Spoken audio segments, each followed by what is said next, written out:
तो मैं आपको असदुद्दीन ओवैसी की बात ही सुनवा देता हूं, जिसमें वो कह रहे हैं कि भले ही मामला सुप्रीम कोर्ट में हो, हमारा ये विरोध प्रदर्शन चलता रहेगा। इससे वक्फ बोर्ड को नुकसान हो रहा है, मुसलमानों की वक्फ प्रॉपर्टीज को छीन लिया जा रहा है। तो इसीलिए हमारा जो प्रोटेस्ट जो चल रहा है all India Muslim personal law board की सरपरस्ती में, हमारा एक ही नारा है कि संविधान बचाओ, वक्फ बचाओ। और हमारा मानना यह कि ये बिल खुद काला कानून है, अनकॉन्स्टिट्यूशनल है। इसको या तो सरकार वापस ले ले तो बेहतर होगा। ये प्रदर्शन करने की हमको जरूरत नहीं है, जनता में जाने की जरूरत नहीं है, या नहीं तो फिर अब देखिए सुप्रीम कोर्ट क्या टाइमलाइन तय करता है, वो तो पता चलेगा। जो राइट्स, जो प्रिविलेजेस संविधान के तहत आपने हिंदू धर्म के एंडोमेंट बोर्ड को, जैन धर्म के एंडोमेंट बोर्ड को और सिख गुरुद्वारा प्रबंधक कमेटी को दिए, वही मुसलमानों के वक्फ बोर्ड को मिलनी चाहिए।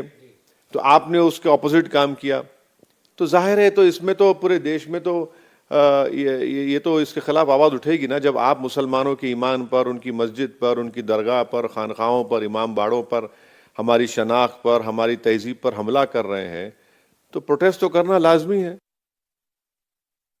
मैं प्राइम मिनिस्टर से हाथ जोड़ के बोलूंगा कि क्यों आप देश को गुमराह कर रहे हैं।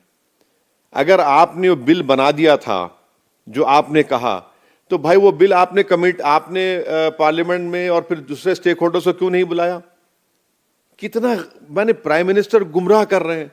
अगर आपने 3 साल तक उस बिल को बना लिया, तो फिर आप तो होना यह था जॉइंट वर्किंग कमेटी में कि आप पहले बता देते कि देखो प्राइम मिनिस्टर ने तो पहले बातचीत की। कहां था? कोई नहीं बनाया गया। अब कह रहे हैं कि प्रधानमंत्री बना रहे हैं या ओवैसी साहब बातों को घुमा रहे हैं। प्रधानमंत्री ने तो इतना ही कहा कि हम इस बारे में, वक्फ पर एक कानून लाने के बारे में कई साल से हम लोग सोच रहे थे, 2019 के चुनाव से पहले से सोच रहे थे। बहरहाल आज इनके प्रदर्शन में बहुत से लोग जुटने वाले हैं और all India Muslim personal law board, Jamiat Ulama Hind, ऐसी तमाम जितने संगठन हैं, उन्होंने एक बात साफ कर दी है सुप्रीम कोर्ट में हुई 2 दिन की सुनवाई के बाद भी कि चलती रहे सुप्रीम कोर्ट में ये सुनवाई, इससे हमारा प्रदर्शन रुकने वाला नहीं है। क्या तैयारी दिखती है अवधेश जी? तैयारी तो इतना ही है कि देश में मुसलमानों के अंदर गलतफहमी पैदा करके मजहब के नाम पर वो एक जो मतलब हिंसा का भाव पैदा करके सड़कों पर उतार दिया जाए। कि इसको दूसरे पक्ष से देखिए, मैं इन पर बाद में आऊंगा। देखिए अभी तक अगर आप देखेंगे वक्फ बिल पारित होने के दिन से लेके अभी तक जी, तो ज्यादातर राज्यों के मुसलमान उस ढंग से उतरकर सड़कों पर नहीं आ रहे हैं। यह भी एक मैसेज होना चाहिए। भले उसको हमारी मीडिया और हम लोग उसको ठीक से, जो आते ही नहीं तो क्या दिखाएंगे, उनका मनोभाव सामने नहीं आया है। यहां तक कि तेलंगाना और आंध्र प्रदेश में भी, तेलंगाना जहां उनका अधिकार क्षेत्र है, वहां भी आप देखेंगे कि पश्चिम बंगाल को छोड़कर कहीं भी उस ढंग का प्रदर्शन अभी तक नहीं दिखा। इनकी कोशिश है, क्योंकि जिस मैदान में कर रहे हैं वो इनका मैदान है, वहां इनके लोग हैं, भारी संख्या में ये जुटा सकते हैं।